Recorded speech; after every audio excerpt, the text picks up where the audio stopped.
My name is Maria. I am 36 years old. I live in a quiet village called Oak Valley. It has green hills and small stores. I have 2 children. My husband is Javier. He is 41 years old. We have been married for 14 years. When we got married, I felt so happy. Javier was gentle and caring. He gave me daisies from the fields. He made soup on Fridays. He always looked at me and said, "You are my heart." I smiled and felt blessed. I thought our love would last forever. We lived in a little house near a stream. I loved our home. It was cozy with bright windows. After 2 years, we had our first child, a boy named Leo. He was calm and loved stars. I stayed home to raise him. Javier worked every day as a teacher. 2 years later, we had a girl. Her name is Sophia. She loves dancing. She twirls all day, full of life. I spent my days with the kids. I cooked, cleaned, and taught them colors and songs. Javier worked hard. He came home late but always hugged the children good night. In those early years, I felt joy. Tired, yes, but happy. Life was busy but good. We ate meals together. On weekends, we visited the river. We ate bread and watched fish. Javier and I held hands. I believed our love was strong. But slowly, things changed. Javier began working more. He said, "I have many lessons to plan at school." He stopped eating with us. He stopped smiling at me. He looked tired, sad, or silent. I asked, "Are you okay?" He said, "I'm fine, don't worry." At first, I trusted him. I thought teaching was hard. Maybe he needed rest, but it got worse. He came home late almost every night. He stopped calling me. He didn't look at me with love. I missed him. I missed the man with daisies. I missed his warm laugh. I felt like I lived with a ghost. He was there but far away. One day, I found a receipt in his bag. It was for a hotel 2 hours away in Stonebridge. The name was Javier. It said a room for Mr. J. Ruiz and Ms. Lucia. My heart beat fast. My hands shook. I waited for him to come home. I showed him the paper and asked, "Who is Lucia?" He looked at me and said, "She's a colleague. It was a school trip, nothing more." I didn't believe him, but I said, "Okay." I didn't want to fight. I didn't want to hurt my family. Leo was 6 and Sophia was 4. They were little. They needed us both. Weeks passed. I tried to smile. I tried to be strong, but I cried at night when the kids slept. I cried by the sink washing plates. I looked at Javier and saw a stranger. I didn't know him anymore. He stopped saying where he went. He turned off his phone. He said, "I'm tired of your questions." I said nothing. What could I say? I felt empty. I cleaned the house, but it didn't feel like home. I cooked food, but it had no flavor. I took the kids to the village school and smiled at other parents, but inside I was sad. One afternoon, I went to the market. I saw a man from my past. His name was Pedro. We studied together long ago. He smiled and said, "Maria, is that you?" I smiled too. "Yes, it's me." He was kind. He asked, "How are you?" I wanted to say, "I'm fine." But something broke inside. I looked at him and said, "I don't know."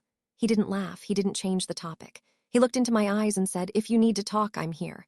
I nodded. I walked away, but his words stayed. That night, I sat by the window. The kids were asleep. Javier wasn't home. I looked at the moon and felt small. I whispered, "What happened to us?" I thought of Pedro, his gentle eyes, his soft voice. I didn't want love from him. I just wanted someone to listen. A few days later, I saw Pedro again. He was at the bakery. I was alone, so I went in. He waved. I sat with him. We talked, just simple things, rain, stories, our village.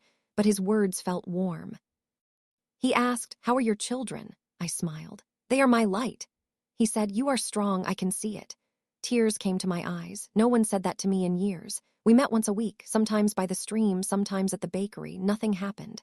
No gifts, no promises, just talks, just kindness. I started to feel alive again. I laughed. I felt the wind on my face. I heard birds sing. I looked in the mirror and saw my old self. But one evening, Javier came home early. He saw a message from Pedro on my phone. It said, "Hope your day was nice." Javier got angry. He shouted, "Who is this man? Are you with someone?" I looked at him and said, "I needed a friend. You weren't there." He didn't speak. He walked away. That night we talked long. For the first time in years, Javier looked at me. His eyes were wet. He said, "I'm sorry. I didn't know you hurt so much." I said, "You didn't ask. You didn't see me." He sat and held my hand.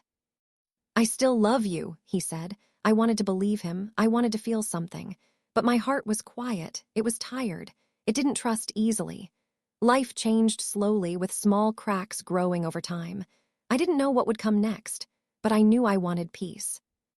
After that night, Javier began to change. He came home earlier. He helped with dinner. He asked, "Do you want coffee?" Small things, but I noticed. I didn't say much, but I saw he tried.